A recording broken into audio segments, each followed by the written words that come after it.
At the peak of his fame, more than 125 million people watched him perform. He was a global phenomenon, a musical architect who rewrote the rules of rhythm, dance, and entertainment. But behind the thunderous applause, the sequined gloves, and the record-breaking albums was a man fighting battles nobody could see. Millions know him as the king of pop, but few know the excruciating sacrifices, the stolen childhood, and the relentless pursuit of perfection that birthed a legend. But the real story is far more extraordinary. What happened next changed everything. Before the platinum records and sold-out stadiums, there was Gary, Indiana. In 1958, America was shifting. The post-war boom was in full swing. But for working-class black families in the Rust Belt, life was an endless cycle of grueling labor and tight budgets. Joseph Jackson, a former boxer with thwarted musical dreams, spent his days operating a crane at the U.S. Steel plant. He and his wife, Catherine, raised 9 children in a house no larger than a standard garage. The economic conditions were harsh. Opportunities were scarce. In this cramped, modest home, music wasn't just entertainment, it was a lifeline. It was the only escape from the soot and the struggle of the steel mills. Very few people know this part of the story, but it was in this very crucible of poverty and strict discipline that a musical prodigy was quietly being forged.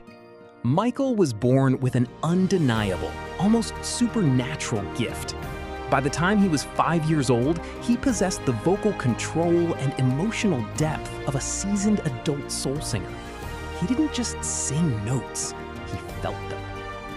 Under the iron-fisted, often brutal direction of his father, the Jackson 5 was formed. Rehearsals were relentless. While other children were playing baseball or riding bikes, Michael and his brothers were sweating through hours of choreography and vocal training.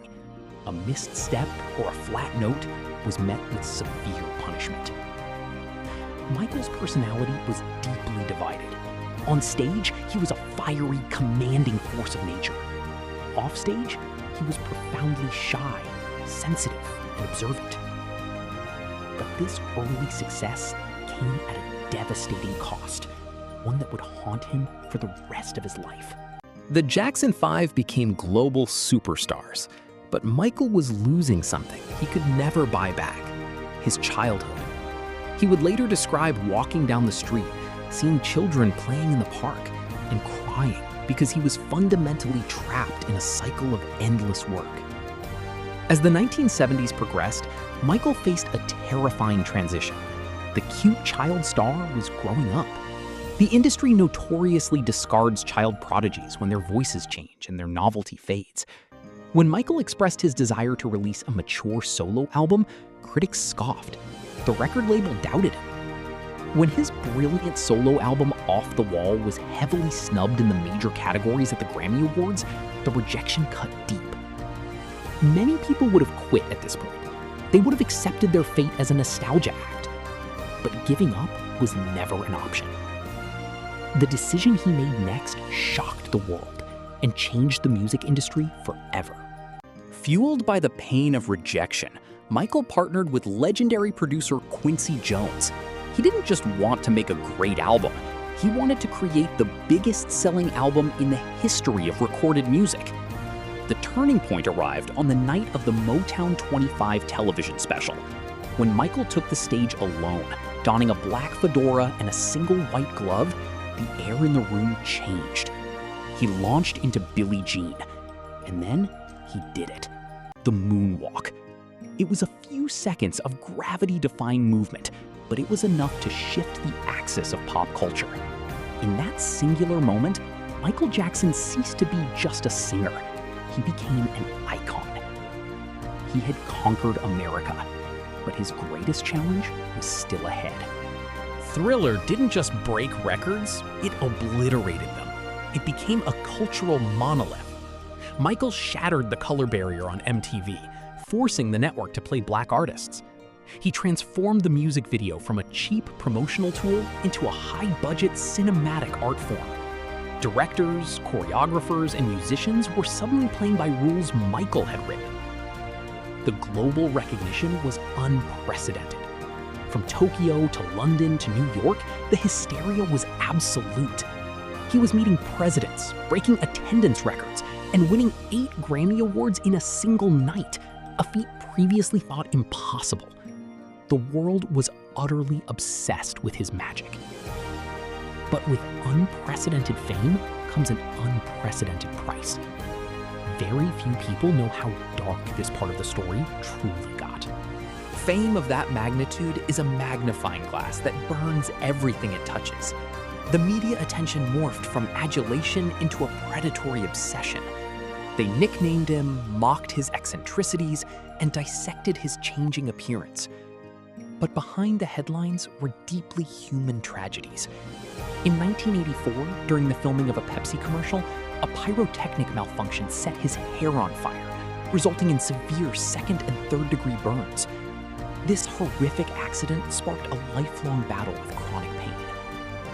Simultaneously, Michael was diagnosed with vitiligo, a skin condition that destroyed his pigmentation. As his skin turned white, the media accused him of bleaching it to abandon his race. The physical pain and public ridicule drove him further into isolation. He built Neverland Ranch to reclaim the childhood he never had, but it only amplified the controversy surrounding him. Despite the controversies and the darkness closing in, his final chapter was about to rewrite his legacy once more. Why does Michael Jackson still matter today? Because his impact transcended entertainment. He was a pioneer who used his colossal platform for global healing.